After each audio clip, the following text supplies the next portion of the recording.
Zen and the Art of Surviving the Office. A young student came to the Zen Master fresh out of college, anxious about starting a new job at the office. Here are my 5 tips now, and do not think me pessimistic or negative, because I am merely explaining the way things are. I did not create them. Tip number 1. Understand that the people in the office operate under something called a hive mind. A hive mind? What's that? A hive mind is simply a lack of personal investigating and critical thinking, and simply thinking or going along with the rest of the crowd. If you truly want to know something, then do by all means investigate for yourself. Ask the person and give them the opportunity to present their perspective or their side of the story. I promise you, you'll be astounded by the difference that you hear. For some reason, the hive mind generally prefers to spread negativity. I could say more on this, but this is a different lesson altogether. This brings us to our next tip: avoid gossip at all costs. Tell me, when you hear people gossiping about other people, do they generally say nice things about other people or negative things about other people? Let me give you some insights into this. This is the case because if others look bad, then they themselves look better by default, don't they?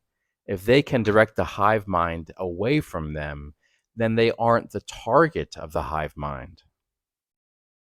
Surely, if you hear people gossiping about others, then you can be sure you would also be gossiped about.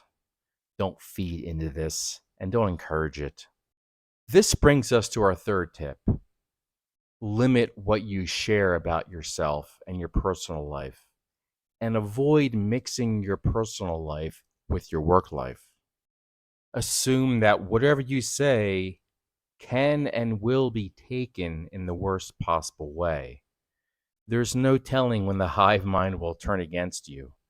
If something can be spun and used against you, then surely it will be. Your so called friends that you once trusted and opened up to now will use that information against you.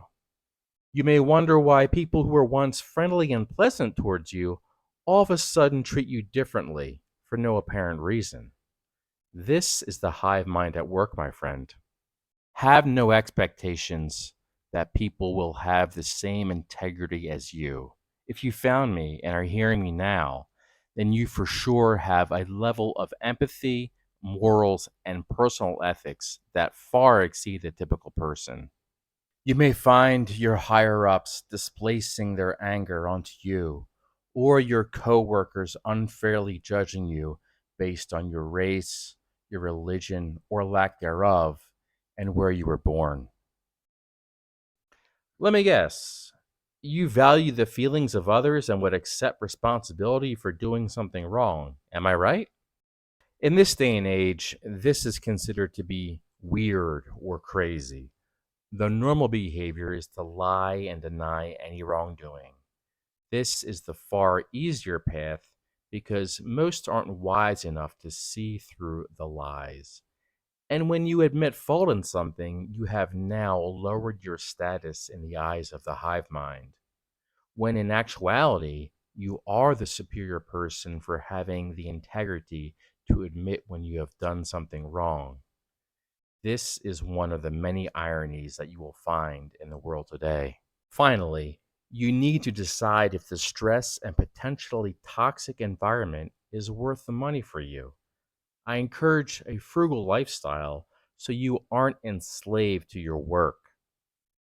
Save as much money as you can, for ultimately, you are sacrificing your life's energy and aging yourself from the stress of your work. If you believe this sacrifice is necessary or worth the money, then continue. Otherwise, have no fear. Believe in yourself, walk away, and find a new, less toxic place to work. If you heed my advice, your stress will certainly be reduced, and your chances of successfully coping with the office environment will improve dramatically. You seem so paranoid and pessimistic.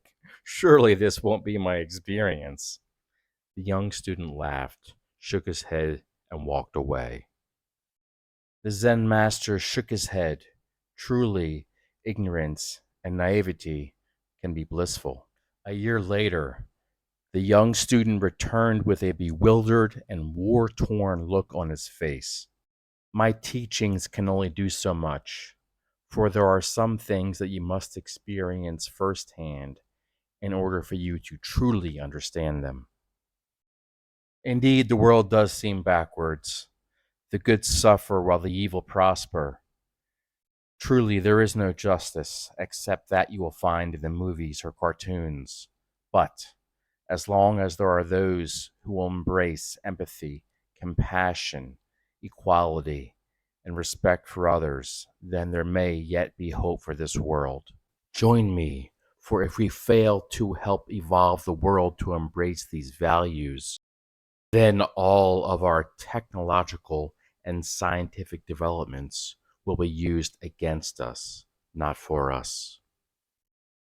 It truly is an uphill battle, but I have not yet given up hope for this world.